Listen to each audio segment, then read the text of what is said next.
Hi, this is Father Jeff Packard from St. Andrews and State College, and I am here with Elaine Meder-Wilgus, who is the owner of Webster's Bookstore and Cafe. And thank you so much, Elaine, for taking Absolutely. the time today to talk to us. Yeah. We are both fully vaccinated, so that we don't have the masks on at the Right, moment. right. And we've been taking the precautions, I know, very seriously, and we appreciate all of those in our community who have, to be Indeed. sure.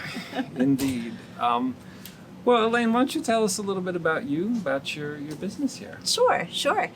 Webster's Bookstore Cafe has been around for a long time. Sometimes it's hard for me to imagine how long it's been. We are a general use bookstore, and we are also a cafe, coffee shop, community gathering place, although over the last 15 months that has been Not so certainly much. reduced greatly. Additionally, within the store, we have an amazing vintage shop called Tiger's Eye Vintage, and we also feature Stacks of Tracks record, which is out of the long lineage of Arborea Records, and that's run by Josh Furco.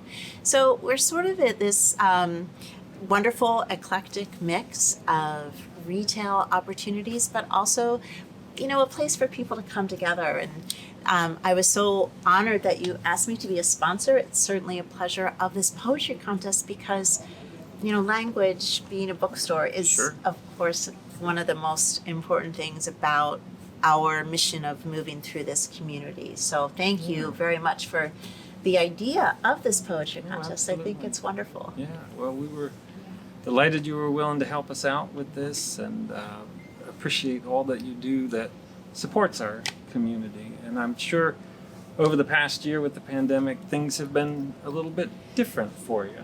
Yes, absolutely. If you want to find resilient people, go to, a small business owner, certainly by definition has to be that. I'm very blessed in that I have a community that's incredibly supportive. And, it was just, I guess, about still a year ago, we were not open fully for business. And we developed with the staff, we were kind of all not sure what to do, but one thing we did know we wanted to do was move into the community and help other people who were wrestling with what to do and suffering. And we came up with this idea of a community meal once a week that we offer in augmentation to all the other amazing services throughout our region.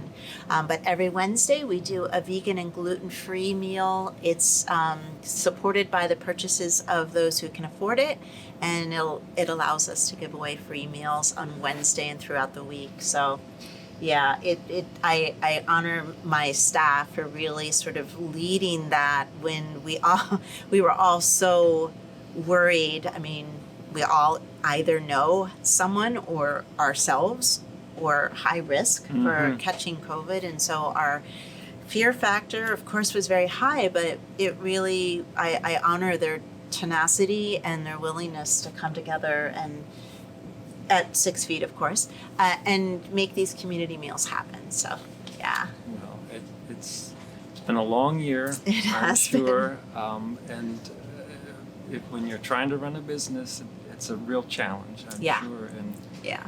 it really is a great example of giving back to Thank you. your community. Thank you very much. I appreciate that greatly. Before we started our conversation, Elaine just walked right around the corner here and said, "Oh, let me grab a few poetry books from the poetry section." So if you do Absolutely. like poetry, they've got some here at Webster's. And I was going to ask you if you had like a favorite poet or a favorite poem. I appreciate that greatly. It's much like children. We don't necessarily have a favorite, but I do want to speak to the idea for me, what poetry allows us as individuals and as a community to sort of appreciate and, within each other.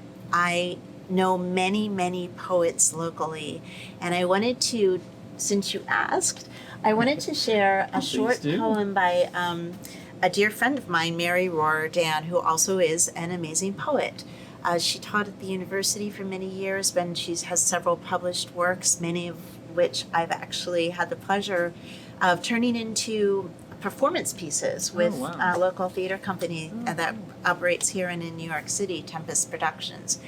And what I appreciate about Mary's words are that they are not,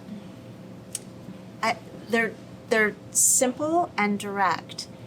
And for me, they speak to a sort of a quiet place. And I think poetry has an innate ability for us to quiet ourselves down a little bit and be really present and listen.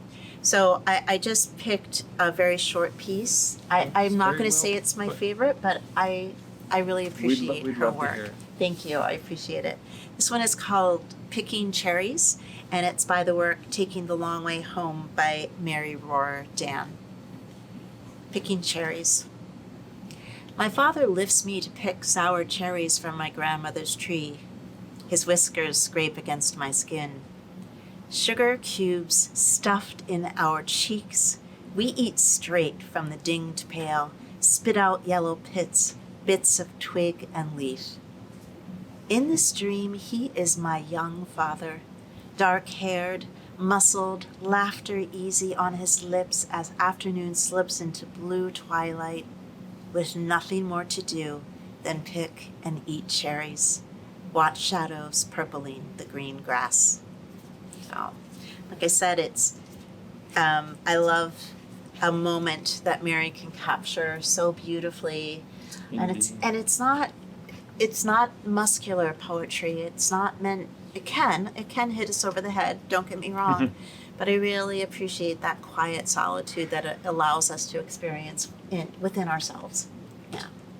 And the particularity of a poem, one person's experience, can touch a similar emotion, a similar experience in each of us, and we have our own way of experiencing the same poem. And I thank you for sharing that with us. That was it's a pleasure. Thank you. I wonder if she had a chance to submit a poem to our contest. I wonder, and she has a couple of days left. Okay, well that's good to know. And so, what was the impetus for this contest? I just am so touched that you know, in your constant sort of outreach to the community, saw poetry as a way to reach people. Well, it really came out of conversation with my spiritual director, to be honest with you, where in the context of that conversation, she posed the question to me, what is God doing in the midst of all of this craziness of the pandemic? Mm-hmm. Is God bringing forth something new, perhaps, for the church, for the world? And the question really stuck with me, and I had discussions with people on my staff and people in our governing board, our vestry, and it just really, it was months later, it was still nagging at me. And how do you invite people into a deep theological discussion? It's a kind of a non-starter. Mm-hmm.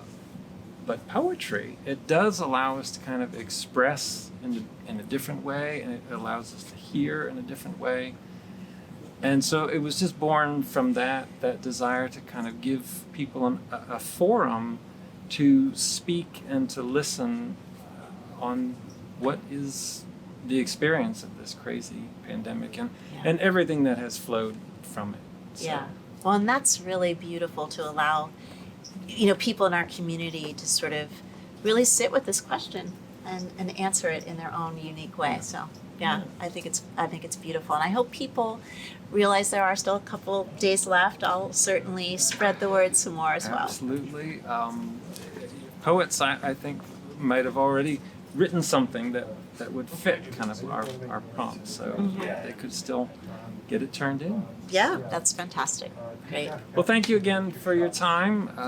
My pleasure. Come on down to Webster's and get a cup of coffee and browse. Yes, and you still do need to wear a mask, so I'm going to put mine back on now that we've finished our interview. Thank you for spending the time and talking about this. It's a pleasure. Yeah, thank you. All right.